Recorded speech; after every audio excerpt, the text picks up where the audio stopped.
Welcome in to KOD University. Glad to be back on with you guys. We head into November. It is time now to Oof. actually make this thing count, right? We start separating the men from the boys this month. We're glad to be with you. The doc is out tonight, so I'm filling in for him hosting. But we got Nelly, Cerveza. What's up, fellas? How's it going? Man, what's going on? What's that tasty beverage you got there, Cerveza? Yes, I just am about to take my first sip of the DJ Hayes, Saucy Brewworks, and KOD. And cheers to everybody. Hey, there we Good go. beer? What do you think? You like it? I do Haven't love had an one yet. IPA. Ooh, I do love an IPA, and this is absolutely delicious. My Heck yeah. only regret is only ordering like 10 of them. Yeah. Well, hopefully they'll have another round pretty soon. Boys, we got a lot to talk Absolutely. about tonight. Obviously, the rankings are out. We got to go through that. We got to get through our picks. We got locks. I feel pretty good about a couple picks tonight. I know, Cerveza, Nice. you just had your picks come through on your phone, some picks that you're looking at. Ooh. So we got a lot to dive into, boys. So let's just lead it off.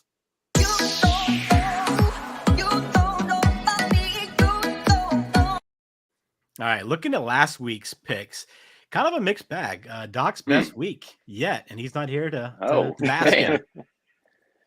Man, yeah, how about it? Just continue to, I guess, play 500 football right here. Just kind of splitting it down the middle, right down Broadway. I think the I told biggest y'all thing this for was y'all's me, chance to catch up on me. yeah, And Doc's the only one that picked up anything. Man, we were pretty split across the board. Ole Miss, we all had Ole Miss though, and credit you for the over in Iowa. man, how I mean, about it? Iowa almost did it on their own, which is amazing Yeah. and I've got frustrating. some just to give everybody a little preview of what's going to happen later. We're going to peel back the onion. We're going to show you how the sausage was made. We are going to show you exactly how I got on the over. Wow, Oh, man, well the secret played. sauce. Oh, yeah. I think for me, guys, the biggest takeaway from a lot of these games was that we now had the kind of the cream rising to the top, right? We wanted to kind of see how these Yeah. teams reacted this week, and honestly, I mean, Ohio State was in a bit of a battle, right? Up until the end, they kind of pulled away. But I feel Yeah. like all those top teams made a statement this week. Maybe nobody more than Tennessee. Yeah. Man, Tennessee, hand up. Obviously, I took UK out there, but man, they nuked them. The best the defense has looked all year. Offensively, going against probably the best defense they played this season, and didn't slow them down at all. So they seem to be picking up some steam heading into Athens this week.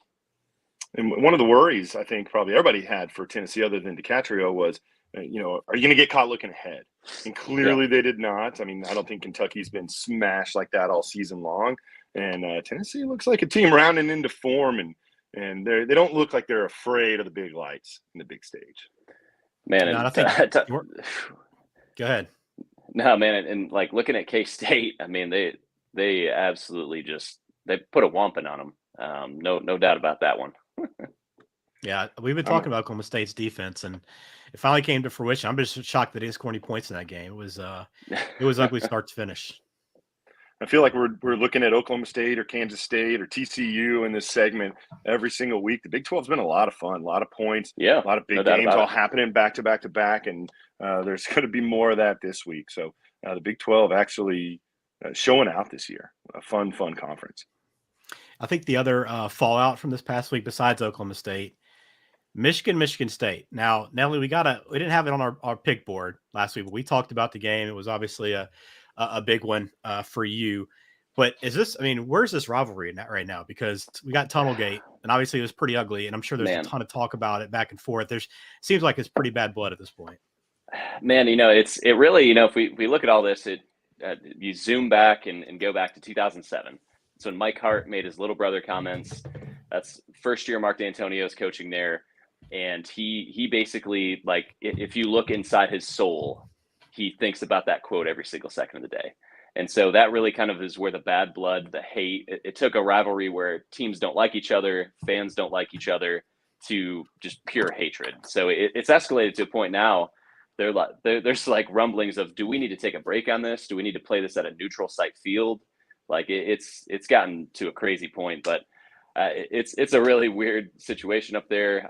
8 players suspended out of that game for Michigan State, out of the tunnel. All you saw all week. I mean, there's a lawsuit pending from the tunnel, so it's a really weird spot, and I think everybody's happy that there's another year until they play again. Now, is the problem, the bad blood? I mean, obviously that's everywhere, but is it the tunnel at Michigan? Is that the problem? Didn't they have an issue with Penn State a few weeks back? Yeah, the tunnel's been that way for over 90 years, and seemingly the last 2 years is where all the problems have come from. So they're going to have to come out with another solution. How it's always gone is the visiting team goes in first. The officials hold them back for a set amount of time, a few minutes to give a little bit of space. If the visiting team holds back at all, which in a rivalry game, of course, they're going to be chirping at each other. They're going to have to find out a different solution because for this to happen in back-to-back home games is not a good look. Not at all. Yep. It's shocking that it hadn't happened before like this. Like it seems like with as much emotion, adrenaline, everything that's going into this, and these guys there's gonna be dust ups all the time, but just putting these kind of close quarters, I'm just shocked that it hadn't happened more often. Yeah, it's a super weird setup too. It's obviously very old stadium. How if you saw like even the Ohio State game last year, that was the last incident where it really kind of kicked up. Is when you get two rivals that hate each other, and you walk in side by side in a 10-foot wide tunnel. To your point, I'm surprised that this hasn't been an ongoing issue, but they're gonna have to come up with a different ssolution. The last thing I want to see in that rivalry, and really most any rivalries, is that game be played at Ford Field. Yeah, I don't want it either, but they just got to basically figure out a solution to kind of calm tempers a little bit. Yeah, somebody's out there looking for a fight or pushing one. It's going to happen. It's bound to happen. Other big headline from this weekend: Brian Harsin gone. I'm not surprised. I mean, he's been like top of the odds for Walking Dead, 3 or 4 weeks that he's the guy. And at this point, right now, he's out. I mean, didn't really get a fair shake. No surprise. I don't know why they even started the year with him. To be honest with you, with everything last year, how it all shook out, he didn't have a chance to survive this year, and they looked pretty disastrous, kind of setting record lows on defense. So I don't know who's next. Do you guys think there's any chance Jimbo gets in the mix here in this conversation? Why would I mean? Sure, but I mean, he's already getting paid. I don't know what his purpose for. I mean, I don't. If you can't do it at A&M, he's got every chance to do it at A&M. So does he want a fresh start? I'd have to. To me, that wouldn't make much sense for him. Although people are fickle, and if they want him out at A&M, it's an easy way to just kind of clear the air. Man, there's so much money on the hook.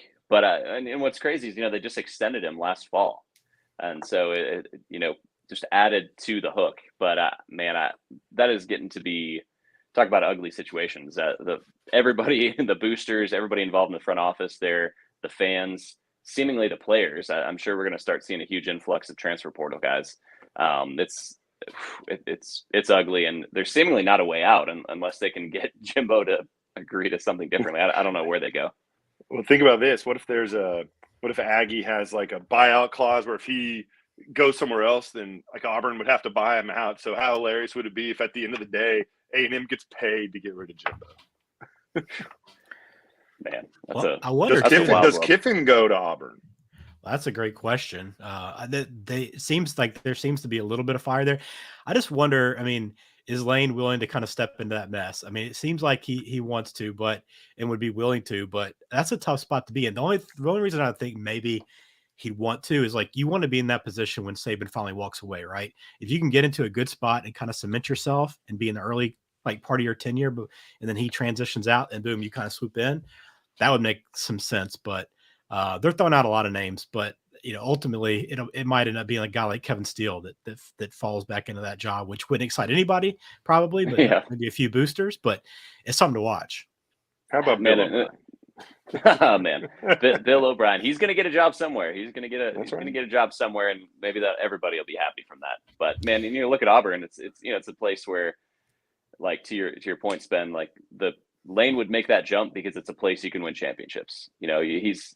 I don't want to say never. Never is a big word, but I don't know that you could ever win a championship at Ole Miss. So, but at the same time, the leash is obviously very, very short on the Plains. So it's a gamble. It's true, and I believe his official title is future Arizona State head coach Brian Harsin. Hey, there we go. He's going to probably end up somewhere, but he's got it made right now, man. Ole Miss is a great place, great campus. I know he enjoys the campus life, so it's kind of fits him pretty well right now. To Jimbo, and I'm curious if you've seen this, Ray. Did you see the clip going around with the quarterback that got hurt, and then Jimbo kind of waving off the training staff? Not at all. Was that Weigman? Yeah, it was from last week's game, and I don't know if it's circulating from boosters like trying to get like maybe some cause for Jimbo, but like the assumption, and you can't really make a judgment without the full context. The assumption was that he was over there working with the trainer on the sideline, and Jimbo basically comes over there and just says, "Let's get back in the huddle, come on." And Aggie fans will tell you that he was cleared, like whatever else, but the other fans will say, it's obviously not a smart move and kind of jeopardizing this guy's health. But I kind of wonder if that's just like, let's plant some seeds right now just to see like if though 90, maybe we can trim that off if we can go and get him in some hot water. Man, what that reminds me of is good. Yeah, it reminds me of 2014. So, Brady Hoke was on the hook for a pretty sizable buyout, and Shane Morris, he trots him out there clearly concussed. And really the boosters painted that picture and kind of buttoned that up nicely to basically have a for-cause firing. Interesting. My coworker's a huge Aggie fan, and he didn't say anything about it the whole time. So, yeah, I figured I would have seen something like that. But yeah, maybe not. Arizona State Twitter doesn't drop that, All right, boys, to the good news. Our locks this past week. Mm-hmm. Look at this. So we've had a little bit of a cooler streak, but last week 3-1. I mean, Nelly, you're Miami, Virginia could have gone 15 overtimes and you would have felt comfortable. Yeah, man, goodness gracious. Yeah. Just two completely inept teams, both offensively, defensively, the coaching administration. I tell you what, I think I'm going to take a look at Miami unders for the rest of the year here, but yeah, that one going to 4 overtimes and getting halfway to the total. It was so bad that in the Discord we were talking about it, and I was like, Nelly, why don't you just let me know what the final score is and who won, because I'm not even going to look it up. I'm not going to check it on my phone. I'm not going to watch the game on the television. I didn't want any part of that. And you surveyed. Yeah, you didn't miss anything. Another big under week for us. I've been heating up, and I didn't even have to watch that much of the game. Illinois, just a top defense. And I think 24-9 or something like that. It wasn't even ever in jeopardy. So let's just run it back again this week. I didn't have to sweat at all on my pick. It was, it was easy. Yeah, easy, breezy, beautiful, baby. Sometimes you end up on the right side, on accident in a lot of cases. And, it's just one of those. It was just I'm lucky to be on that side. I know a lot of people were pretty upset with the way that played out, because it was like that moment in time where that game switched and then the Penn State Ohio State game was going back and forth on the line. It was just a wild 15 minutes there. Yeah. And when we were picking the games last week, we were talking about Penn State, Ohio State. And I'm like, this is going to be a game. Ohio State's going to be up 7 or 10. Then they're going to score twice really quick and they're going to cover. And it wasn't like that at all, where, they're not covering the whole game. Then they finally get it. And then you get backdoored. And it's like, what do you call it when you shouldn't have been in it in the first place? And then it burns you at the end. Yeah. All around good stuff. Well, we got more locks coming up a little bit later. I got a couple that I like, so I'm looking forward to hearing y'all's Kingdom conviction as well. We've been pretty hot here on the show. So cruising. All right, sad state of affairs.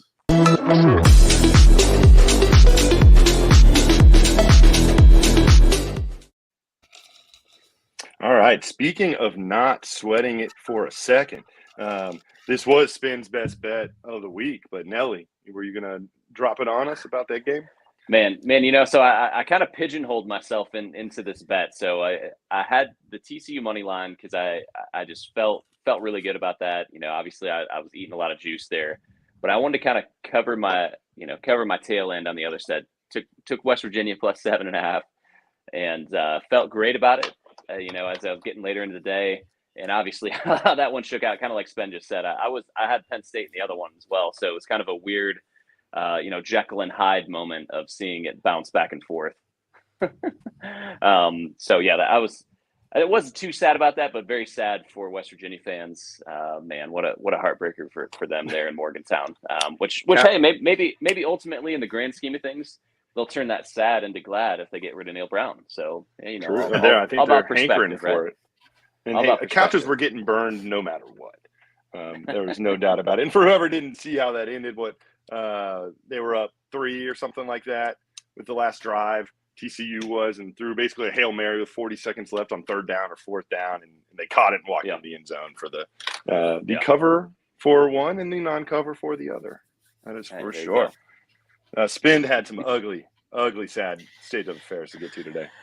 Yeah, and for our buddy Shane that always watches, I'm going to start with him. And I know we talked a lot about the ACC negatively last week, and they got on us a little bit for that, and understood. But Wake this week, I don't know if you guys saw the box score. Of course, they lost 48-21 to Louisville. Wake's been having a really good year, right? Yeah. Inching up top 10, right? Like kind of in the mix. And last week we were hearing from those guys in the chat, like Wake's a legit team. And they had a pretty good overall game, 400 yards. I mean, it was pretty even statistically, except for Wake had more first downs by 10. They had kind of moved the ball seemingly pretty well against Louisville, but you have 8 turnovers in a game. And I don't know the last time I can think of a team that had 8 turnovers, 4 fumbles, 4 interceptions, and that was the difference. I don't know how that happens. Like, to me, that's just, is that like, if is a fix in? Is it just one of those days? Jeez. Like, it was like how most do in you the get third that too, right? Yeah. Fix it. It was like all at once too. Like you're watching that game and it was like 14-13 and a half or something. And then all of a sudden, if you turned away during that time period, which you probably did, turn it back, 35 points in the third quarter for Louisville. Nuts. Oh, I had Louisville and just kept going in the right way. It just kept going in the right way. It was great. Rough. The other one too, sad state of affairs up in Boston College. Those guys, they might have hit rock bottom. The worst team in the ACC. Jerkovich has been injured. I think he got injured in this game, or he's injured in the previous game. It's just been, he was kind of their one maybe beacon of light that they could hang on this year and say, okay, maybe we've got a good quarterback, pretty good quarterback. Maybe we can do something. But it's gotten so bad that UConn, they went to stores, went down the interstate, the Huskies, crossed the border, and the Huskies, which, by the way, little revitalization there. Yeah, with Jim Moore. They've been playing pretty well, but 5 turnovers for Boston College, and they couldn't score more than 3 points against UConn. It's a pretty sad state of affairs right now for BC. Yeah, it's sad. It was sad for me. Whenever I get my list of games for the week, that's one of the teams I never want to see on it. We've had to see it, far too much this year. That's for sure. Them, Virginia Tech. There's a couple teams where it's brutal. Did you have anything on that game, Nelly? Or no, man, not ugly. well. Jim, Pac-12 legend Jim Mora, man, he's got the Huskies rolling, dreaming of a bowl game. Hey, it's impressive. It can happen to almost. That's glad right there. Dude, if you follow them at all too, like they don't have, like, I think you got a couple players in, like a couple recruits, like obviously not much at all, but they've been like, I think running back, at one point they were thinking about moving a lineman to play running back because the depth had gotten so bad, but he's kept them in it, and they've been pretty competitive this year. They were one of those teams, we talk about fading bad defenses. They're one of those teams like last year and the past couple of years, man, that was a team you love to play against. But right now they're playing pretty well, and even so much so they're laying 16 points this week with UMass. So UConn, huge fans. That's UMass. All right, well, let's jump into it. As y'all can kind of tell, we've moved our bad beats, and we'll just call them sad beats. Isn't that a great thing to do it? The sad beats. Yeah. One of my favorite bets and my biggest bet so far this year was Oklahoma State, K-State. The over, it was like 55.5, 56.5, something like that. K-State had 48 points by themselves. They're playing Oklahoma State. How do they not cover that? That is the easiest bet I've ever seen. It should have been easy. Oklahoma State, who do you think you are?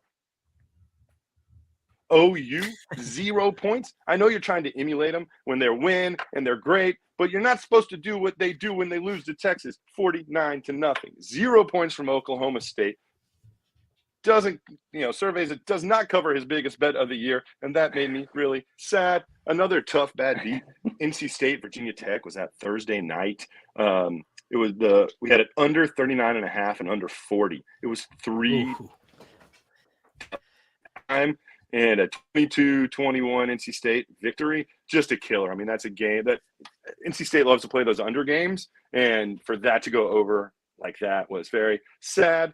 Let's go ahead and put a nail in somebody's coffin, and that somebody's going to be BYU. This season has just been terrible. I'm almost kind of done talking about them. They lost outright to ECU, just as yours truly told you on this program right here that they probably would. And I'm looking at it right here. They're 4-5. They play at Boise State this week. So, I mean, they got to win that one. They got to do some winning. They've got Utah Tech. That's a W. And then they're at Stanford. So they could go, not make a bowl, and 6-6, definitely disappointing out there in Provo. So for BYU, sad. Let's go to the SEC, a team that we were lauding praise on last week. DiCatrio was singing his love song to South Carolina. We said a ton of super nice stuff about you, and look what you did. You lost to lowly Mizzou. It wasn't even close. And it looks like, you were who we thought you were when we ripped on you until we woke up and realized, oh, they're 5-2 and they're ranked. That's crazy. Rattler was 20 for 30, 170 something yards. The team was 5 for 13 on third downs. They didn't run the ball a lot, so they were trying to pass it. And all that tells me is no sustained drives and a whole bunch of punting. Rattler on the season, averaging 204 yards per game. Listen to this. 5 total touchdowns, 9 interceptions. 5 total touchdowns. Trenton Bourguet's played 2 games. He's got more than 5 touchdowns, I'm pretty sure. So for South Carolina at 5-3, and really for Spencer Rattler, sad. Now, we're going to get personal here on this sad. Ooh. And I'm looking at you, Nelly, and I'm looking at you, Spin, and I wish DeCatcher was here so I could look at him as well, but he's not. Iowa Northwestern, over under 37.5. Oh, it's got to go under. None of these teams can score. What can we do? Well, I'm going to tell you exactly how you find the picks like this. This is the true alpha, okay? We're going to peel back the onion. We're going to look at how the sausage has been made. And I'm sorry to EJ, who does our graphics here. I'm going to share a personal conversation we had, and this is how I got there. And it started with me not sure what I wanted to pick, and I said, give me the under. I really want to go over, alas. And he just said, I think you should go over, for the content. And I was literally typing, screw it. And I don't see it. But, hey, let's go over. We talked a little bit more. But that's all it was, people. You don't have to have a good reason. You just need a friend to send you in the other direction. I knew everybody else was going to pick the under. And it would have been a 1-5 week if I swam with the fishes. So for the rest of you guys, y'all had better weeks than me. But on this pick right here, the lock of the year, it was sad. And that's our sad state of affairs for this last week in college football. Oh, That's man, hilarious. That's I awesome. was traveling to Nashville on Thursday, and so I was flying. My flight left at 5:00, so I was flying while that game was starting in NC State, and I landed and went down and grabbed some dinner, and I was and I remember y'all talking about Discord, the easy play. The under tonight, easy play. And I was feeling the same thing too. I had no doubts, there wouldn't be a lot of points scored. I sit down at the bar, and it's 3-0 or something, whatever that first half. And I was like, my God, I totally missed the boat on that one. Easiest pick ever. Keep watching that happen. So I feel your pain on that one, dude. That had no feel of an over at all. And all of a sudden it was. So that was brutal. I don't do a ton of live betting, but I wonder what that halftime over under live was. Was it 23 or something? Probably 27 or something. That was the easy one. Yeah, it was probably something about that. It was rough, man. But yeah, sad weekend for a lot of folks that time. But any other takes on that, Nelly? I love hearing the sad. Oh man, the sad. One last thing I'll throw in here. Very, very sad for the Michigan State Spartans. I mean, where is the pride gone? Where is the gamesmanship gone? Where is the respect for not assaulting other people with helmets? It's just, it's crazy in there. And as a famous former Michigan captain said, "Where has all the Spartans gone?" That's why I got to ask, where have they gone? So just very, very sad for them in East Lansing. Hope they miss a bowl, and we'll keep it moving. That'll make me glad. All the Spartans are gone, but Tuck coming. So that's right. Know that. Well, somewhere the doc is telling us that Spencer Rattler sucks. I know that. Yeah, So we'll leave it there. All right, time to talk about the biggest news so far this week. It is the playoff rankings are out. All right, so top 4. All right, first thoughts, Nelly. Let me hear you, because you're right there, neck of the woods. You're hearing a lot of Tennessee people in your ear right now. There's been a lot of chatter. Obviously, people love to get worked up over the rankings in the first week of November. Yeah. So what are your thoughts? Yeah, man, it's obviously here in Tennessee, it's big. Look back to 2014, Mississippi State. They were also number 1 in that first week. And, they let's just say they didn't finish number 1. So, yeah, we'll see what happens with Tennessee. Obviously, they have a really big statement win, strong resume. to me, like a couple of things stand out. I don't really have a problem with Clemson hopping in front of Michigan. Their resume, multiple wins over the committee's ranked teams. So, not AP, but the committee's ranked teams. So you got to speak to that. It's really tough too. Whenever the committee, they trot the chairman out or the board of directors, and basically he's just like a target for them to pierce with questions. And their ranking system has so many options, all based on subjectivity, essentially, to where anybody can get put in a box over any ranking. So, the first things stand out to me. Ohio State, you talk about resume to this point. It's how do you compare them? So resume Tennessee makes sense. Resume Clemson makes sense. Resume Ohio State does not. But then they say eye test. Okay, so all right, so we're going eye test Ohio State. How does that apply to the rest of them? It's all going to solve itself over the next few weeks, but yeah, definitely some interesting stuff. TCU also feels like they got really disrespected going back to resume. If we're talking resume, they have one of the best, if not the best in the country, but then they come out and say, hey, we want to see a complete team. We want to see start and finish. So LSU making 10 is crazy to me. I don't know. I'd love to hear your commentary on that, but it just feels like kind of inflated there. I mean, how far would you drop them? LSU. I don't know. 13, 14-ish. I don't know. I mean, you look at, it's been an up and down season. I'm a big believer in what they put together. I was on their bandwagon last week. I'm not trying to be disrespectful here. I'm just saying it was very surprising to me to see them all the way up there. I feel like they've been just pretty hot. And I mean, yeah. Do you agree Ohio State over Michigan with the eye test? I think eye test, neither of them have really played much. Yeah. Yeah. I think eye test makes sense on it. Well, Cerveza with his super sexy, super serious rankings. I mean, the one thing I'll say before I just kind of chat about it is like Alabama right now, they're just out.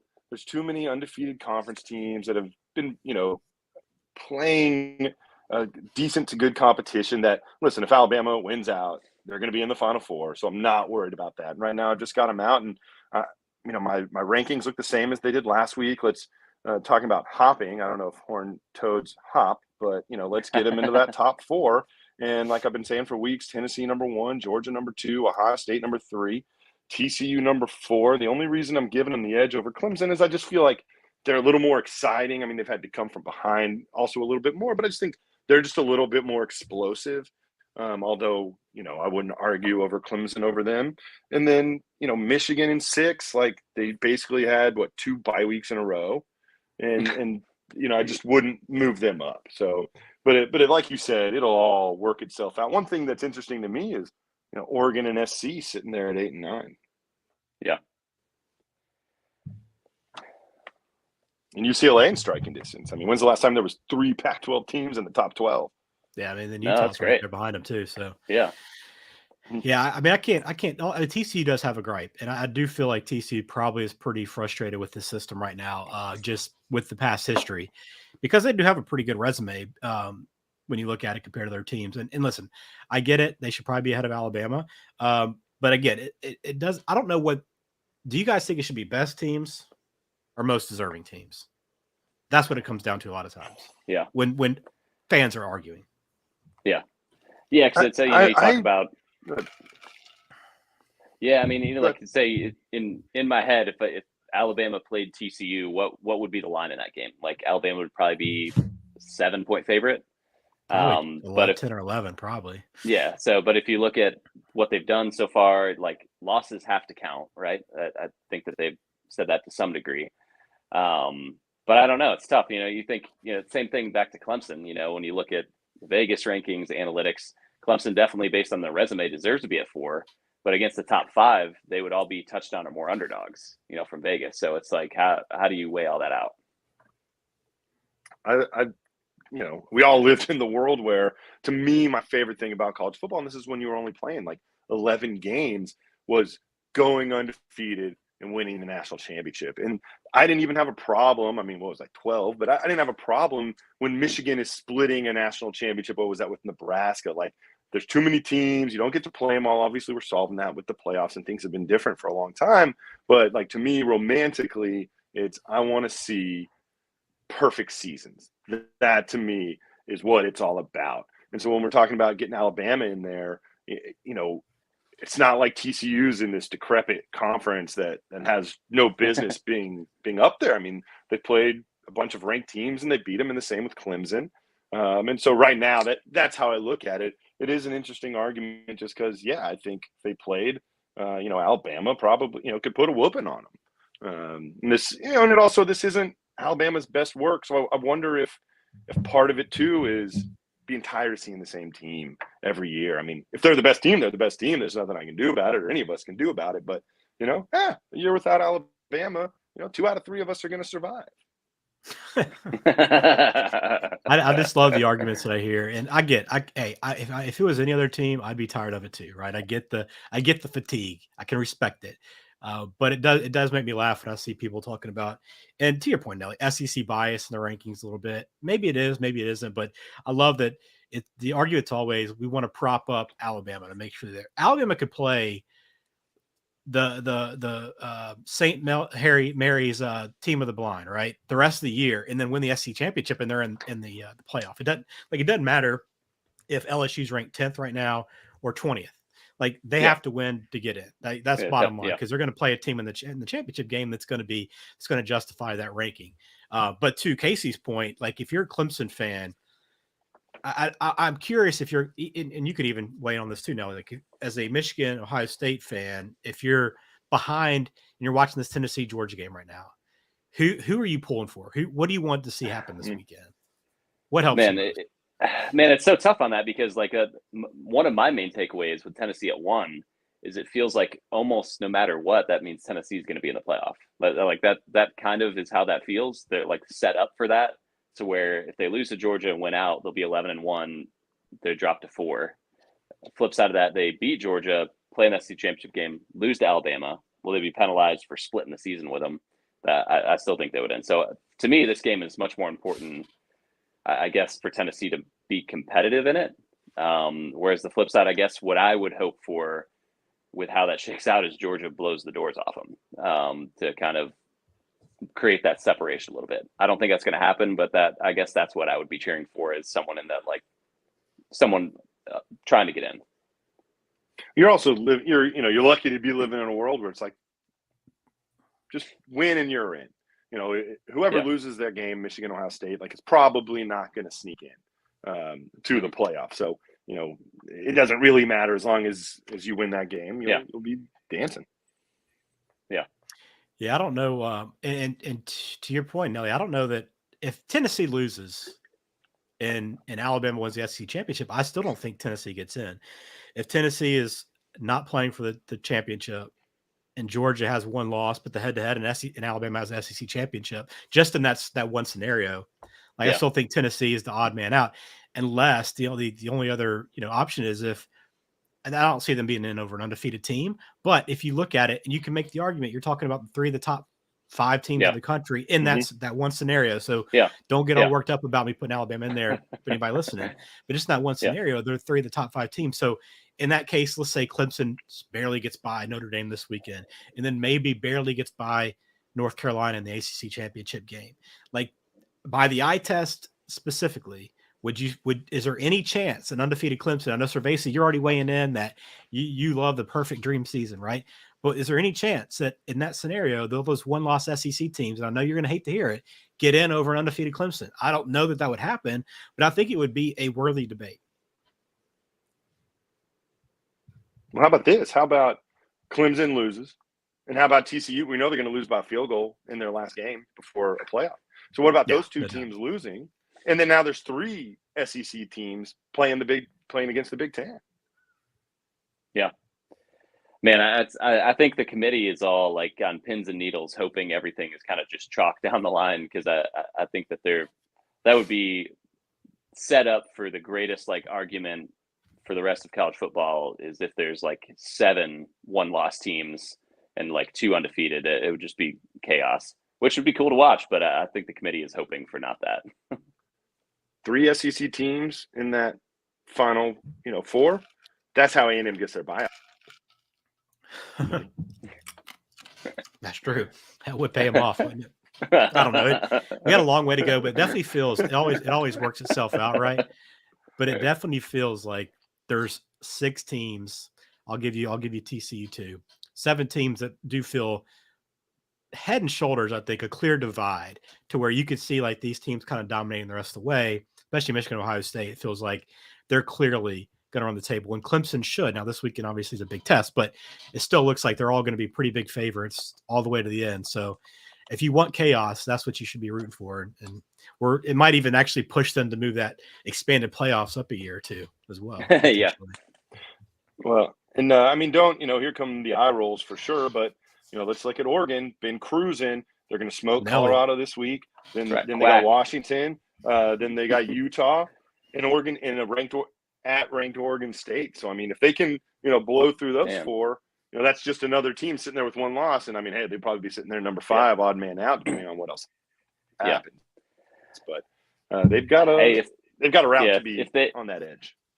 Man, if they can steamroll down the stretch, they'll certainly have as good an argument as any of the other 1-loss teams. And again, it'll come back to will the committee, and they've done this plenty of times before, will they say, hey, we take into consideration outside factors like coach in his first game playing essentially on the road. Is that a fair evaluation of that team? But hey, my preseason pick in the 4 spot was Oregon, so we'll see if they can sneak in. And very good. Goonie, no, I don't think that Jimbo and A&M will make the Final Four this year. That's my thoughts. Unlikely. It's going to be close. I don't think so. All right, we'll have plenty of discussion about this. The rankings will only get a little more heated as we move forward, especially if Bama stays on top of TCU, but we'll see. All right, let's look ahead to this week. What's on our radar? Yeah.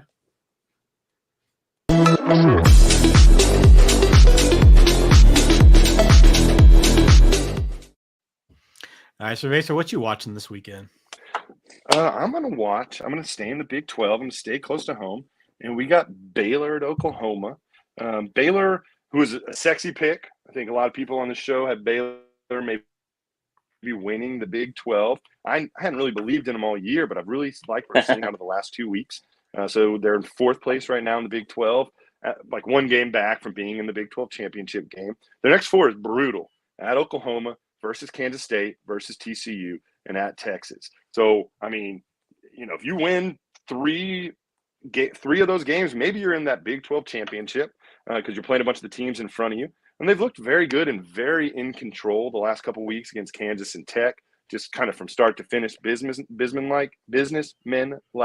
So a big game against a team that's looked very shaky, although they've put up a bunch of points in the last couple of weeks and kind of got rolling for an 8-win OU team, not a great OU team. But I think that'll be a fun game to watch, and so Baylor's kind of who I'm keeping my eye on. Nelly? Yes, I got a couple things kind of keep my eye on monitoring for the rest of the season here, not just upcoming weekend specifically. One is, how does Notre Dame finish? So they seem to be putting it together a little bit. I mean, they really put it on Syracuse last week. This all started when they actually showed signs of life against North Carolina, giving them their only loss. So interested to see, can they knock off Clemson? Can they be competitive in it? I don't know. I think Marcus Freeman flipped a switch, or I guess he and the boosters hope he did. But it's kind of interested to see how they shake out down the rest of the stretch here. And the second thing is what you just alluded to in the last segment is 3 SEC teams in the college football playoff. I think this is not that insane of a scenario that could actually happen. And I think it's kind of lined up to be, certainly with the SEC East. I think Bama has to kind of hold up their end and finish out here. But I think it's a very real world that we could be living in. And then I would think that there would be a very strong push for moving that expansion up. So how upset would you guys be if that happened? Would you? Well, the first time when 2 got in, and then 2 SEC teams have gotten in most years now, right? At least 50% of the years since the first time. So I wouldn't surprise me that much. It just means more down there. I mean, and for me, it's, hey, listen, if those are the 3 of the 4 best teams, especially if they jump somebody that I feel like is deserving, they played everybody in front of them. To me, again, it's who's the best or what did you play? Because to me, it's, if you win by 1, you still won. Who cares if you won by 50? That's not necessarily the name of the game, although it's become. So listen, if they're the 3 of the 4 best teams, all these other teams have 1 loss. except for maybe an Ohio State or a Michigan, then I would have absolutely no problem. If we're super snubbing somebody, then that's not cool, guys. Be sad. It'd be sad. It would be sad. I'm watching. Listen, what are you looking forward to this on my game? radar is still going to be A&M. I mean, Florida and Texas A&M looked like it was going to be a pretty important game for a different reason about a month and a half ago, but I still don't think Florida will go in there and win. But I don't trust anything that A&M's doing right now, especially offensively. Yeah. So you go in there and Florida somehow, Richardson goes off and they just have a really good game. And they showed signs against Georgia that they could kind of put it together a little bit. Now, of course, Georgia kind of let his foot off and when they needed to kind of put it back down. But there's nothing that says Florida can't go in there and win. And it's only going to take one or two scores against A&M for that I think that stadium to turn on them. No more of this, none of that's going to be happening. It's going to be a pretty rough go of it if it gets down. So I'm watching that because I still don't think that A&M's willing to pay the $90 million. And so basically, I know you can sound off more on this, but I still think if he loses this game and they go to 3-6 with everything they have, and I know they have a lot in the tank and they got a great recruiting class and yada, yada, yada, but this would be a downright embarrassing season for them if it played out this way. And, I don't know how much they're going to stand for. We know they're willing to pay the money for everything else. Why not eat the $90 million? Man, that'd be crazy. Go, get the oil and gas money going again. Let's fire that back up and let's see if we can't get a new coach in there. I think there's a lot on the line right now. Sorry, I got knocked off there. So if you're talking to me, fair enough. We'll go back to Aggies. And the other thing too, Nelly, should we be paying attention to Illinois and Michigan State? Like I'm shocked that Illinois is a 17-point favorite. I guess I shouldn't be because Michigan State's kind of, I think, reeling right now. But is this game of any interest to you right now? Yeah, and I'll talk a little more on it here in a second. Actually, so it's a game I got my eye on from a gambling perspective. But man, it's when you look at a lot of the factors, Illinois is a legitimately, I think they've demonstrated at this point in the season, a legitimately good team.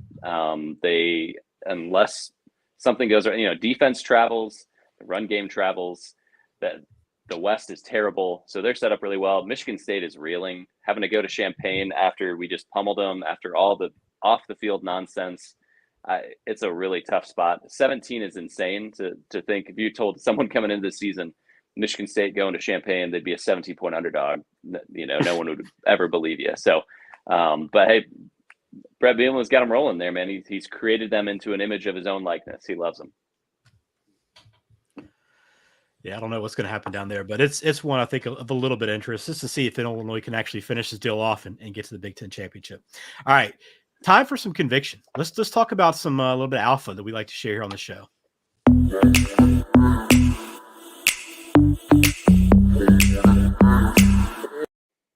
All right, who's feeling good this week? Who wants to lead us off? Ooh, there we go. Mostly, I want to lead off just because I've got conviction. DJ Hayes. Let's hear it. About halfway through. And I'm just loving it. I mean, I can't sit here and be like, smell the hops. They're beautiful. I love IPAs, and it's super tasty. So cheers to Saucy and cheers to KOD on that one. There we go. But now let's make some money instead of just spending some money. The first game I've been looking at, and we're going to talk about it more later, but Liberty and Arkansas. We're going to look at the over in this game, 64.5. Both these teams have been going over the number a bunch. Arkansas has gone over 7 out of their 8 games. And it seems like all of their games have been shootouts. The couple of times Liberty's had to play up, they scored a bunch of points on BYU, scored a bunch of points on Wake Forest. That was like 36-35. So I'm not sure they can stop Arkansas. And as long as Arkansas doesn't find a defense that we haven't seen for the first 7-8 weeks of the season, then I think that this game can go over. I've got a 2-pack of games in the Big 12 with overs. For some reason I'm not even looking at lines. I'm just over-undering it. The over king. Till we get home. So let's look at Texas and K-State over 54.5. Let's look at Baylor and OU over 57.5. This is 4 teams that average over 30 points per game. All these teams have been in shootouts. I have a little pause for this Texas game just because Texas did have the bye week off, frustrating losses. How is that going to affect their focus, and are they going to be able to lock in? Because K-State has had a couple stinkers so far this season. But I'm expecting a ton of points in that game. I'm expecting a ton of points in this Baylor OU game. Either team can score 40. And Baylor, like I was saying earlier, they've just really been getting out to good starts, putting points on the board. And if OU's got to chase them, then we're just going to see that number go up and up and up. We can stay in the Big 12 and look under. West Virginia and Iowa State. The last four in this series have gone under the number. Iowa State is ninth Love that play. in the country, points per game on defense. And against teams with a pulse, Iowa State has still come under this number every time. They've had a couple games where they played some people that they even outclassed offensively, and those games went over. But, Kansas State, that was like a 10-9 game. They've been holding these good teams down, and West Virginia can score.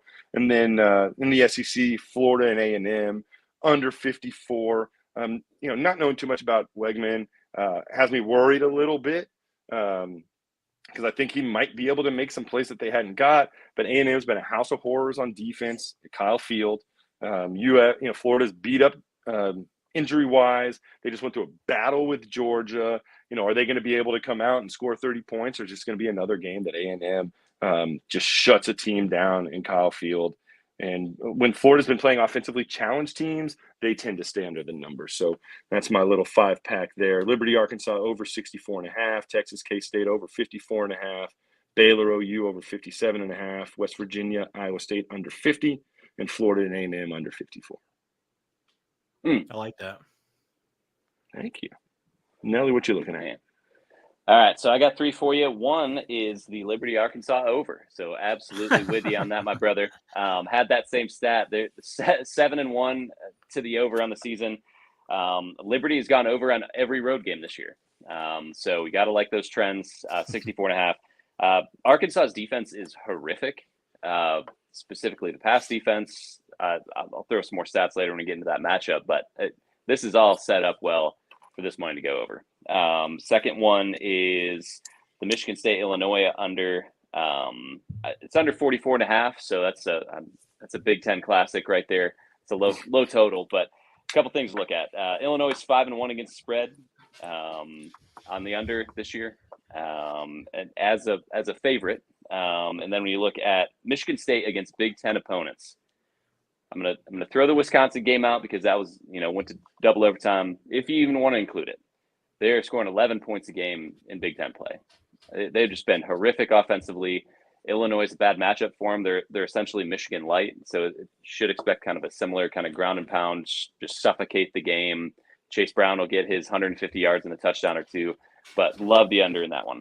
And then last one, I guess it's just Big Ten week, so I'll go under again. Air Force and Army. Service Academy unders are 81% to the under since 2005. And this number's at 40. Normally you see these at like 35.5, 36, 36.5. Love that at 40. That's too much points.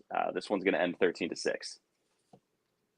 I'd like to see a 3-way battle between Illinois, Michigan State, and Iowa. That's just what I want to see. We might let's get this Big Ten football interesting.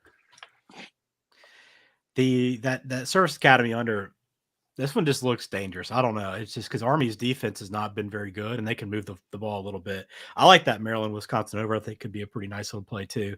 All right, I'm going to give you a quick rundown. And if you guys are both on Liberty, Arkansas, I'm definitely hopping on that one as well. Both of you guys are going to pull that out. I'm going to have to hop on it as well. All right, so a few that I like this weekend. So we're going back to bad. Utah State, they're a bad team, right? But Utah State gets their quarterback, Cooper Legat, back. And this is the guy that I played when I played him in the lock a few weeks back, and they ended up going to the 4-string quarterback in that game. He was the reason why I wanted him in there. And he got knocked out, and he's been out since. They play New Mexico. It's 16 points right now. This offense was kind of turning the corner when I took them back then. They had a running game going. The guy kind of got in the offense, so the passing game going a little bit. He's back now, and New Mexico has been, I don't know if you've seen some of their numbers. They've just been hapless on offense. I mean, they can't move the ball. They can't do anything in the running game or the passing game. It doesn't matter that Utah State's defense is bad. Like New Mexico won't be able to take advantage of it. So I think it's just a good opportunity, Utah State, to open it up a little bit. They're kind of itching to kind of get something going. Now they kind of have not all their pieces back, but kind of have their nucleus back. I think they can open up the offense a little bit. And that 16, I like them to just kind of run through New Mexico. I just don't think New Mexico is going to score much, even against a pretty average defense, below average defense, actually. So that's one. Tulane and Tulsa. You guys want to talk overs? I'm going to hop on the over in this one. And it keeps kind of coming down, and it got me a little bit worried. But a few reasons why I like the 57. I think it's at 57 now. It was 57.5 earlier. So Tulane's got the best defense in the conference, but it's been a little shakier the last 2 weeks, or even the last 3 weeks. You go back to East Carolina to start of October, gave up 419 yards to East Carolina, although they got 9 points. But then South Florida, not a great South Florida team, gave up 31 points, 7.5 yards per play to South Florida. Then Memphis 2 weeks ago, they were coming off a bye. They have a bye week, but the last time out, Tulane gave up 415 yards, 38-28 game there. Now, Bryn is out for Tulsa, the quarterback, but they do feel pretty good about the guy that came in and kind of rallied him against SMU last week. He's a freshman. Braylon Braxton played pretty well, and they say they have trust in him to step in and just kind of continue running the offense, which is a go offense. So a lot of passing. And if for whatever reason Tulane gets up, you're still going to see him fire. But I still think that Tulsa's going to give up points. Plus, they're a little bit banged up on defense right now. And then one little other small factor that may or may not have a difference. Tulsa has a really good kicker who was like 22 of 23 last year. But this year, I don't know if he's got the yips, but he's been pretty shaky.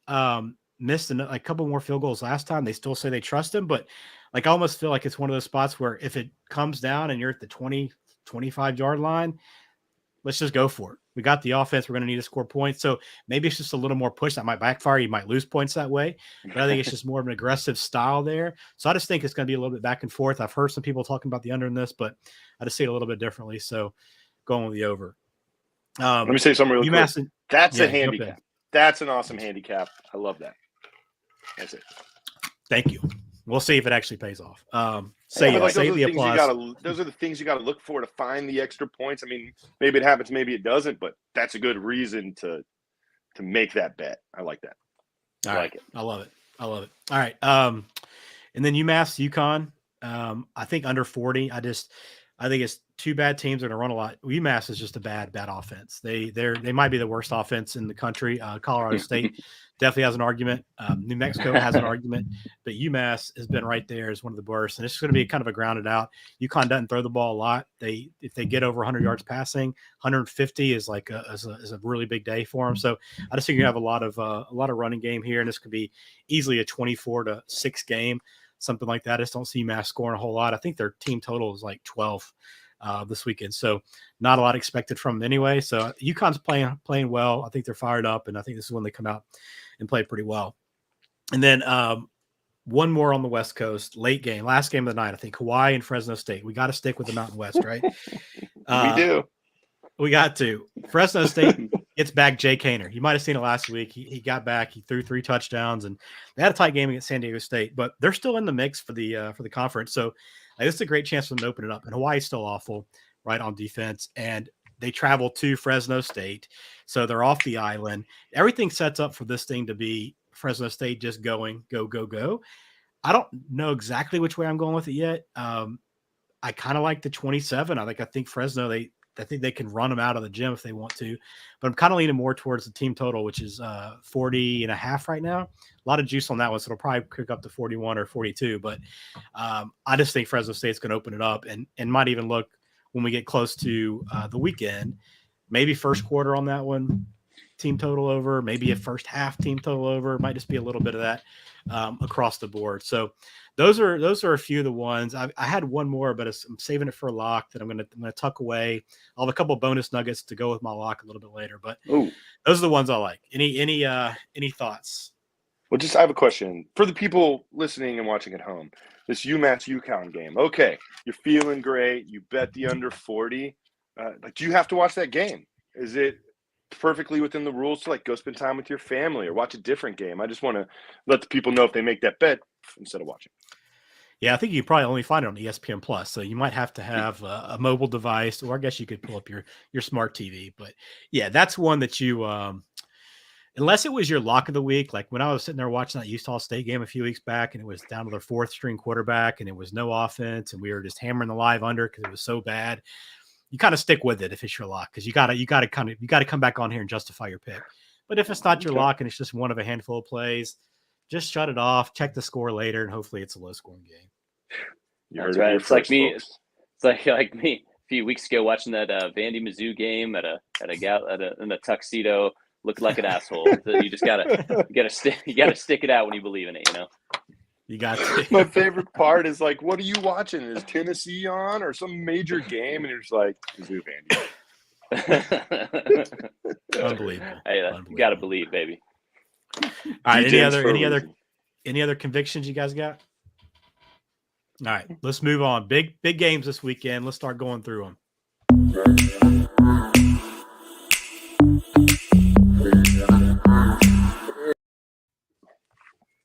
All right, let's see who we got first. All right, I'll lead us off. Alabama, LSU.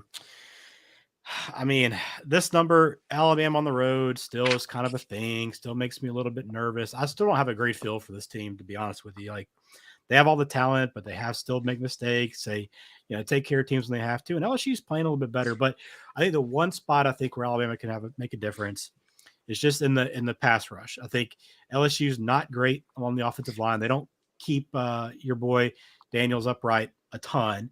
So I think that they can kind of enforce him. Now I'm waiting for Will Anderson. He's had a good year, but I'm still waiting for him to, in that entire really pass rush, to really have a huge impact in one game, right? To really kind of be a game changer. This could be the game.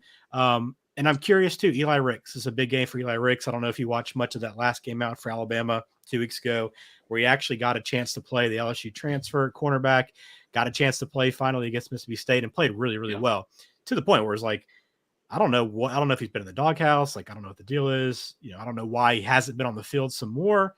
Now he goes back to LSU, kind of that starter role, has a little bit of confidence, can kind of make a statement. So, I mean, I lean. I'm going LSU, taking the points. Don't love it because Alabama should go in here and take care, but it's night game, Death Valley.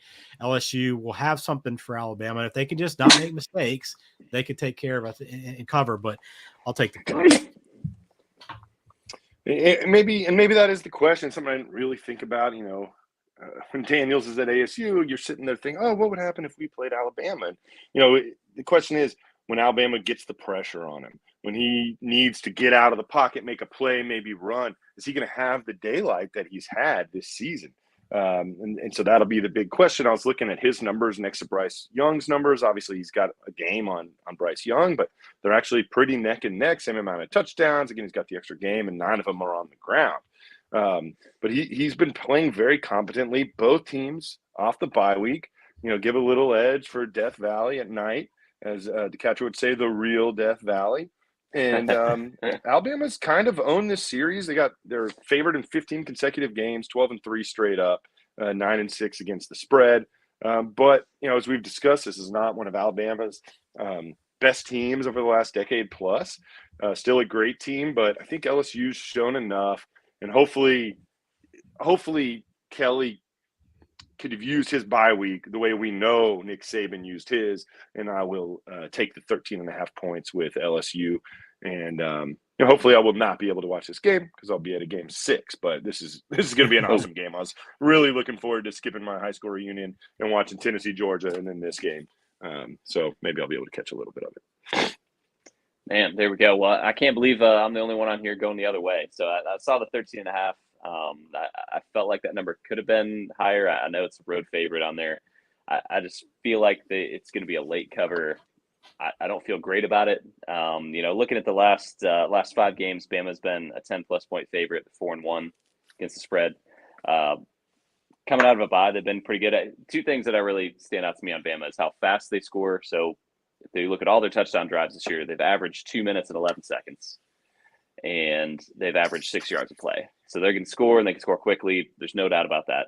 And then you look at how they spread the wealth, 5+ receivers, 5 receivers, 20+ receptions. I just think that the offense is going to be too much. I think LSU is going to be able to move and score. I just think Bama is going to score quickly and kind of late. That's going to lead to LSU tightening up and kind of making a turnover, pick 6.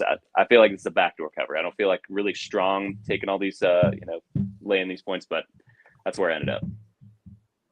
Fair enough. And I'd look at LSU covers. I think Brian Kelly's done a remarkable job to get to this point because I think this would have been, I don't remember what the the game of the year lines were in the summer, but this had to be 3 touchdowns plus when this season kicked off. So he's closed the gap. So, all right. Appreciate it, Nelly. I'm glad you're back in Alabama. What we got next? Roll Tide. That's right. Roll Tide. All right. Tennessee, Georgia. Nelly, lead us off, boys. Oh, look at Man. the doc making an appearance. Look, real quick. Ooh, I the good didn't. doctor.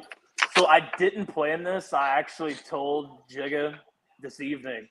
I said, whenever y'all get to the picks, let me know. I'll hop in and talk about this game.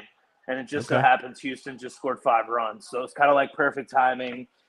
So I'm There here you to go. talk for a couple minutes. So I'm just following y'all's lead. What could go wrong with the 5-run lead, right? Look, Yeah. let's hop in. Tennessee. Yeah. Tennessee, Georgia. Doc, lead us off, Doc. You're here. Go. All right. So I'm hot here, baby. I'm hot here. I'm calling for the upset. I'm calling for the upset. Tennessee keeps the mojo going. Hendon Hooker is now the Heisman favorite. He's not that not for a reason. It's Hooker time, baby. It's Hooker time. The story continues. Look, it's too good of a story right now. And I think Tennessee is going to score on the Georgia defense, as crazy as that is to say. I think Tennessee wins outright. I'm not even worried about the cover. And actually, it's my lock of the week. Tennessee money line lock of the week. Ooh. Wow. Oh yeah. Whoa. Now we're You could just talking. walk off on that, Doc. There you go, man. My Man, goodness. How about it? Nelly, what do you think? Man, so a couple things that I think gets overlooked when it comes to Georgia is how good their offense has been. So Tennessee, number 1 in almost every offensive category. Georgia's number 2 in most of them. They've been really efficient. They have the fantastic running game, great short passing game, great mid-tier passing game. They don't have the long passing game. So I think that's going to come out to bite them. So I don't feel great about this one. Between the hedges, taking Georgia. This is the biggest spread in a 1 versus 2 matchup since the BCS title game. So huge line here for a 1v2, but I don't feel great about this one either, but I'm taking Georgia. I'd also like to point out, I'm glad Nelly talked about the statistics. If you go look at Tennessee's numbers right now and LSU's numbers in 2019, they're almost identical. Oh, DiCatrio, I do have a question for you in like 2 words or less. Alabama or LSU? I actually went Bama. Yeah, I went Bama. I just think that I think they roll. ooh. Roll Tide. Amen. His lips to God's ears, right, Spen? Yeah. Absolutely. So, one of the stats, I don't remember exactly what it was because I brought it out last week, but it's like Georgia is heavy to the under in their against the spread over under games, and they're still like a top 5 scoring team in the country, which just shows how dominant their defense has been, which is just a crazy stat. But underdogs in this 1 versus 2 matchup, 24-12-1 against the spread, 2017 outright since the late 70s. Let's just keep the magic going. I just think it's going to be a fun game. I think it's going to be a back and forth game. Tennessee's showed they can score on literally everybody, and I don't know who's going to win this game. Georgia, as much as they've made it look easy, and sometimes they make it look so easy, you're like, well, that wasn't super impressive. There was those 2 games, I think it was the Missouri game and then whichever,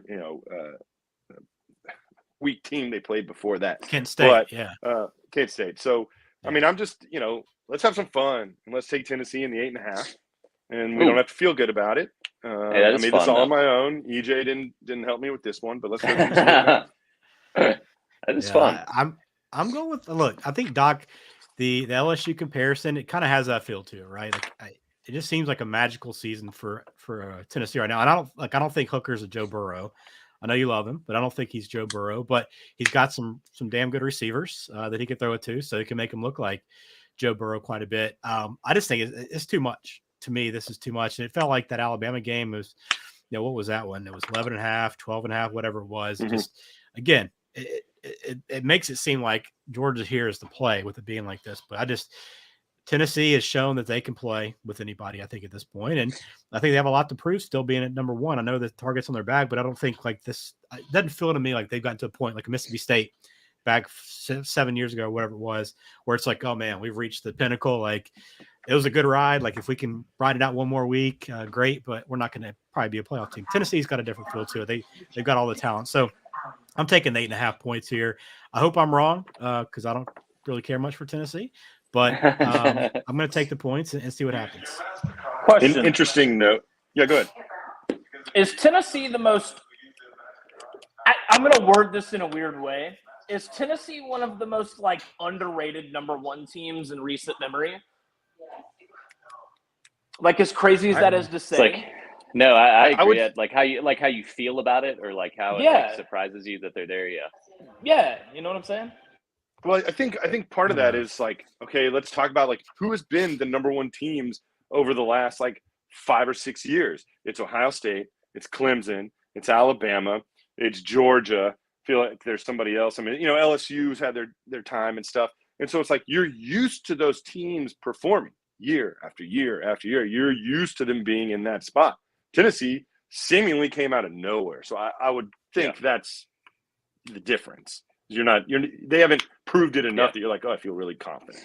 Yeah, I would say like they may be the most unexpected, but I don't feel like they're underrated in terms of if you watch them play. Like I think you have respect for them. Like I don't think people are saying they're still not a great team. I think there's arguments to be made who's 1 through 4 or 5 or whatever, but I still think they've earned every bit of being the number one team right now in the first playoffs. So should be a hell of a game. This is definitely one to look forward to. Did not have this one on as the 1-2 this year, but should be a lot of fun. Yeah. All right, game number 3. A little note really quick that I had. And I was – so when Tennessee was blowing them out last week, Kentucky, I emailed my guru. We'll just call him my guru. I emailed my guru. I texted him, and I was like, what should this line be? A couple of my buddies were saying somebody said like 10 or 11. I was thinking maybe a touchdown or less. And he said 3 to 4 points. So that's one of the reasons why I took Tennessee. And then – he just texted me and said when we were talking about it, I thought the game was in Tennessee, which would maybe have made it – he thought it should have been Georgia by 10. And he actually does have a double play on Georgia, which, I mean, he's got a double play on Georgia pretty much for the last 2 years, which has been great.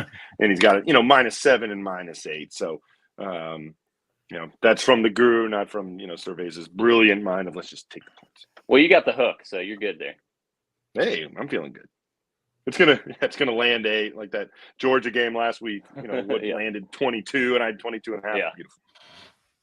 No doubt. All right, third game. What we got? Oh, now it's on Cerveza. This is you. You were all over the over earlier. Let's hear it. Who do you got?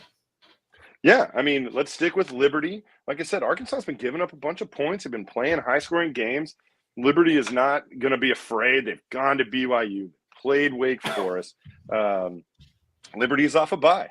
Arkansas has been letting teams score all over them. This game definitely scares the pants off me. Is this just a time that Liberty's just going to be a little overmatched and a little outclassed?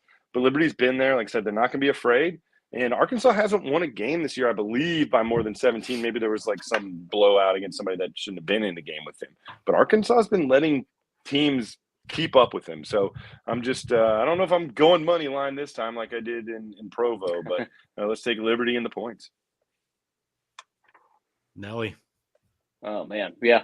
Well, it's kind of to piggyback off that. So yeah, Liberty's been 5-1 against the spread on the road. Their last 3 games as an underdog, 2-1 against it. Really, the main thing I'm looking at is this Arkansas defense. I just touched on it. That's why I love the over. They're bottom 15 in almost every category. They give up 500 yards a game, give up 33 points a game, and they have a -1 turnover ratio. That's bottom 20. That's very hard to be that bad. So part of that's luck, but also it's part of being a bad defense. So taking Liberty, give me the points. Yeah, I'm on Liberty too. I don't have a whole lot to add. I think it looks like we're going to be a sweep across the board on Liberty. The only thing that gives me a little bit of pause is just Liberty has been a little bit turnover prone. I just don't know if they can completely take advantage of that secondary of Arkansas, and I think Arkansas is going to get their point. So that's the only thing that worries me is if Arkansas if they're not able to slow down Arkansas, and then in turn not able to take advantage of that pass defense, then I think Arkansas could roll a little bit. But I'm going to take Liberty in the points too. Just like that commercial, Liberty, Liberty, Liberty, Liberty. Ooh. Let's roll. Here we go. Now that's a handicap. Next up. What I was saying earlier wasn't so much a handicap. That's a handicap. Yeah, that's right. Clemson. Oh, I'm excited for this one. Notre Dame. Well, lead us off. What do you like? There we go. Okay. All right. So I saw what Notre Dame's done the last couple of weeks. Y'all know my thoughts on Clemson. I was like, man, Notre Dame's probably going to be getting some points. I'm going to love it. Notre Dame's won 5 of their last 6. They've looked pretty good. Then I looked a little bit more into that game last week. They jumped on cues early. They had that early pick 6. They were up at that point, but Garrett Schrader doesn't play the second half. I think they had a running back injury. And what I think I saw is that Notre Dame early took Syracuse out of the game. And it just kind of tells me, they ran the ball very well, 200-something yards on the ground, but they didn't throw the ball well at all, like less than 150 yards passing. So this tells me that last win was semi-fugazi. They probably deserved to win it, but I don't know how super impressed we all should be. And while I don't like the hook, this is one of those games where you're just like, this looks too easy. After what I've seen the last 3 weeks, this looks too easy. Well, what's the best bet you can generally make? And that's the hardest bet. Like, the harder the bet is to make, the more it kind of says you're on the right side because you're fighting everything to say, I know that this is the right side. Clemson off the bye in a good spot. Notre Dame's just not that good, and Clemson is going to cover the 3.5. What do you think, Doc? You look like you got something. I saw Casey in the chat earlier, and I haven't got to bash Clemson all night. I'm actually starting to shake and itch a little bit because I haven't got to bash them all night. I'm not gonna lie, I wanted to pick Notre Dame so bad. I wanted to pick Notre Dame outright so bad, but I'm not. I think Notre Dame is a heaping pile of shit. I'm going with Clemson, even though honestly, I don't think this is just a fun game. Like, this should be a game that Clemson wins, by at least a touchdown. So this is your week, Casey. I want Clemson to show me something by beating up on a crappy Irish team. And that shows it doesn't Fair matter enough. how you get there as long as you get there. It's all that matters. All Fact. that matters. By the way, what up, Project Nerd? I don't have a lot to add to it, too. I'm in the same boat as you guys. I don't buy Notre Dame. I still, this Clemson team, you can't look at that Syracuse game and feel that confident about it. We talked about that. That's why we talked about them being kind of maybe the weakest of the undefeateds right now. But I don't know if I can trust DJ. I'll know probably pretty early kind of where his head is at, but he's got a lot of pressure right now to go in here to a spot where he lost the game in that first big opportunity he had a couple of years ago. And he's got a guy clipping at his heels a little bit. I don't know what kind of leash that Dabo's got on this. I don't know how it's going to go. I go on Clemson because I think they're just a better team. And I think the defensive line's kind of getting healthy again. They've been off and on, but I think if they got most guys back this week, I'll have to kind of check and see for sure this weekend. But I just don't see Notre Dame scoring a ton. I think their offense is going to struggle. They're not playing North Carolina's defense this weekend, so they're not going to run up and down the field. Clemson, they could lose this game, but to me, I just think they're a much better team, and for that, I'll lay the points at Notre Dame. And you kind of said it right there. We got a big coaching disparity in this game. That is also very true. Yeah. That's definitely true. Man, this one was a coin flip game for me. Like Mason said, the hook. It's one of those it's a line that doesn't really make sense to me based on what we've seen this season, and what Clemson feels like a much more complete team. The DJ Klubnik thing it's gonna be interesting to see how that plays out. I could have gone either way. I felt like everyone was going Clemson, so I'm going to take Notre Dame here. I think Clemson wins by 3.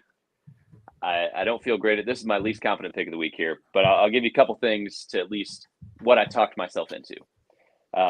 Notre Dame, past 8 years, 5-1 against the spread. It's a home dog, best in the country.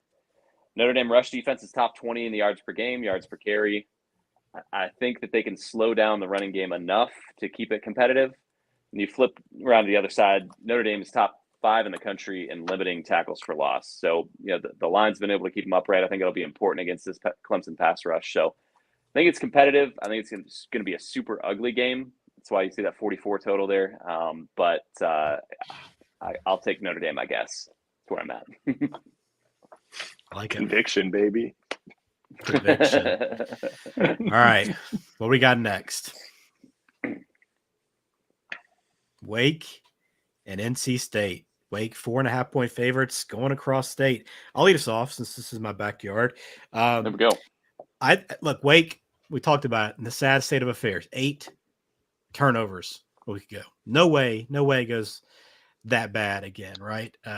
Can't imagine that it does. NC State also featured in our sad state of affairs, really hammering Cerveza with the over last week. The good news for NC State is they're finally going to cycle out of Jack Chambers, the guy that came in to replace Devin Leary.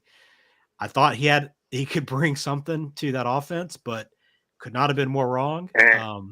They were so bad with him there, but they do have another really good young kid in MJ Morris who sparked that rally a week ago. So I think their offense can open up a little bit this week against the Wake defense. It'll struggle some. I think it'll be back and forth, but I think at home, still a good defense. I think they lost. NC State lost the defensive end this week. I still think their defense overall is still a really good unit. So I think they can force a few turnovers.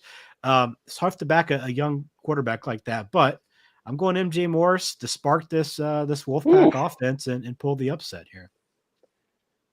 Man, you're Wolfpack, right? Those are your guys over there, man. I've been on them all year. I'm just switching gears to another quarterback. Hey, I like it, man. I guess we'll see. This is like my least confident lineup of stuff, but looking at a couple things that stood out to me. NC State 0-5 in their last games against the spread, 5 in a row.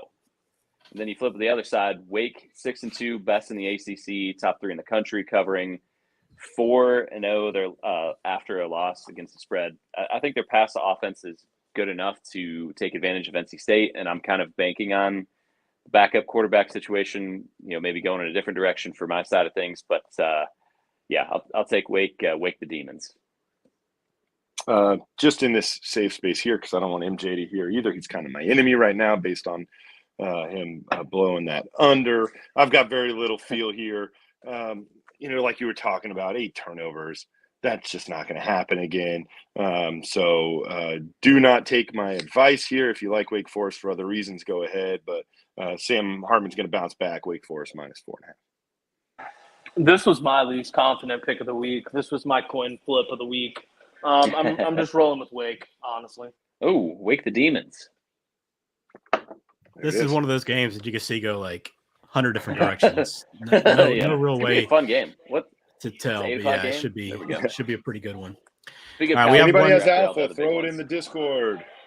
Yes, please. We'd love to hear. I know Shane probably has a little take on this one, so if you got it, share it. I know we have one more big one in the Big 12. We got to talk about. All right, boys. Texas back in the top 25. Ooh. And a favorite on the road against K-State. Good doctor. Who's going to make sense of this line for me? Doc? So I'm going to be 100% honest. I can't believe we're 2.5-point favorites, honestly. I mean, if you look at how Kansas State just destroyed Oklahoma State after Oklahoma State made us look like children in the second half 2 weeks ago. I mean, I'd love for you to tell me how this line's 2.5, honestly, because I don't understand how. But I'm still rolling with my boys 2.5. Ooh. So it is what it is, Like, it's just, I don't know. This is going to be a very interesting game. I think if we lose this game, the wheels just go ahead and unravel for the rest of the season, and we're back in the same spot we were in last year. I don't know. So that's what I got, honestly. Isn't this the same line that we just had for the Okie State game? Like, Texas by 3.5 on the road. That's how it feels, yeah. Kansas State, super good at home. Super good as a home underdog. I mean, big time, best in the Big 12. Texas, clearly awful on the road. I just can't trust Texas. They are off a bye week. Here's one reason to think of the Horns. They're off a bye week, and K-State's had 2 big-time matchups the last 2 weeks. Obviously, they kind of cruised through Oklahoma State pretty easily. But was it TCU the week before? I mean, they've got back-to-back big-time games. So I'm very hesitant on this one. But, I mean, I'm not going to back Texas. So I hope they win. I absolutely think they can. This is a toss-up game, but give me the 2.5 for the team that's just playing lights out right now that's at home. Sad. What do you think, Nelly? Man. All right, so kind of jumping on that. This felt exactly like last week. It's like this K-State line is so wonky. It's like hard to get a weird feel for why it feels like they should be home favorites. But, kind of Cerveza's point, they've been fantastic against the spread at home this year. They've been fantastic in the past several years as a home dog. That turnover margin that I mentioned about, how bad Arkansas was, K-State's top 5. They're +9. So defense is fantastic. They're top 15 in most major categories, only giving up 17 a game. Such a weird spot for Texas. Steve Sarkisian has lost 4 games every year he's been a head coach, so it's coming at some point, I guess. But hey, man, let's have a good game here. I'm taking K-State. Yeah, a good game sounds great. Yeah, nobody gets hurt. That's what we're all pulling for. How about a tie? Let's get a tie. This would be my coin flip game for the week if we're all going to have one. I don't have my coin on me, or I'd pick it. Worked out for me last week with K-State, but I'm going to roll, I guess, with K-State again. I think Texas should win this game, but I thought they should win games before in recent years, and they've let us down. So I'll keep with K-State to kind of keep that momentum going a little bit. Tough road in the Big 12 right now. It just seems like not a lot of weeks off for these group of teams at the top. And this should be a good one, but I'm going to take the purple in Manhattan. All right. Any other thoughts on that one? We got our overall record to take a look at on the season. I tried to put it off, but you guys wanted to see it, so here it is. Take a look. Oh man! How does this all work? Still. How does this the work? Record still? There's an asterisk on that record. How do we make sense of this? Yeah, y'all seem to all be. Is it that you've gotten 30 out of 32 right? What's going on here? How does this work? It has. I'll figure it. I'll do some research over the week. There's been a lot more wrong than right, is how that math adds up. Man, talk about cream rise to the top. Look at Cerveza, man, just putting it on him. Who would have thought if I'd have been betting these games, I'd be cruising, man. You would be. You would. All right, let's shift to let's go to the lock record. We all had a pretty good week last week. Still been pretty good. Doc, you slipped one a little bit, but still. Can we talk about how literally I think I've lost 6 in a row on locks? I literally think I've lost 6 in a row on locks. Or it might be 5. I don't know, but maybe 5. It just hasn't been great. Yeah, it's just as hard to lose that many in a row as it is to win. So, to your credit, it's not easy to do. Good records across the board. You guys are nipping on my heels. I thought you caught me last week after that TCU game, but never sweating it. All right. There you go. This all the way. Locks. What the moment we all wait for. Boys, who you like this week? Let's see it. Oof. Man, I'm waiting. It's got to happen at some point because obviously we don't talk about any of our picks ahead of time, but it's going to happen at some point. It feels like that we'll be on either side of a lock. That would be we haven't been a hilarious conversation. We got Doc's money line. He's all in. Tennessee. I'm shoving, man. I'm shoving. Just pushing the chips. Ooh, all in. All right, Nelly. Let's go under. Big 10 under. You love it. Classic Nelly. Man, it's just, I kind of talked a little bit more on this spot. That's right, man. It's the working man, blue collar, get your lunch pail, put the hard hat on. Let's go to town. Let's go down the coal mines. I'm telling you that this game is not getting anywhere near that total. I mentioned earlier, kind of 8 guys out. The Illinois defense is holding teams to 8 points a game. Michigan State is averaging 11 points per game in conference play. This one's not getting anywhere near where it needs to go. This is going to be an ugly, nasty rock fight of a game. It's going to end 17-6, and you're never going to sweat this total. I hope you're right. And look at Cerveza going with Arizona. The rivals. Bet what you know. And I'm not going to lie. Like, first I thought I was going to take that Aggie under, and I was looking at the West Virginia under. I mean, I was all of my conviction picks. I was so close to taking all of them. And the more I looked at it, they've been keeping it close. I mean, I made a note that they've been keeping it close against elite teams. Let's not pretend that Washington's an elite team. But over the last couple of weeks, they lost to USC by 8. They lost to Washington by 10. And a lot of this, and it's tough because, what are you going to do with your money? But is Cam Rising going to play? What happened last week? Is he out for an extended period of time? Is he going to be in? If he's out, I absolutely love this bet. I am afraid, though, if you wait – and they show that is out, that this number might come down. But even with him in there, I think they can cover this. I mean, I've thought Utah's a class of the Pac-12 the whole time, so this definitely makes me nervous. But U of A's been keeping it close with elite teams. Utah will be the best team that's best defensive team they've faced. It's just too many points. Utah has not looked great over the last month. They're doing enough to win. They're not piling it on, and they've got a ton of injuries. Is their quarterback going to play? They're running they're already short of running back and a tight end. Now their next running back up could be out. Their next tight end, Kincaid, he could be out. So there's a lot of question marks, but they just seem banged up all over the field. Arizona has enough firepower, to keep up in this game. It's a good thing that my friends don't know to look up Cerveza because they probably wouldn't appreciate me taking Arizona. I don't expect them to win, although, sometimes they can go and shock everybody on the road. So I just think it's a good spot for Arizona, and it's just too many freaking points. So lay it at your pleasure. 17.5 Arizona. I like it. All right, boys. Hurt.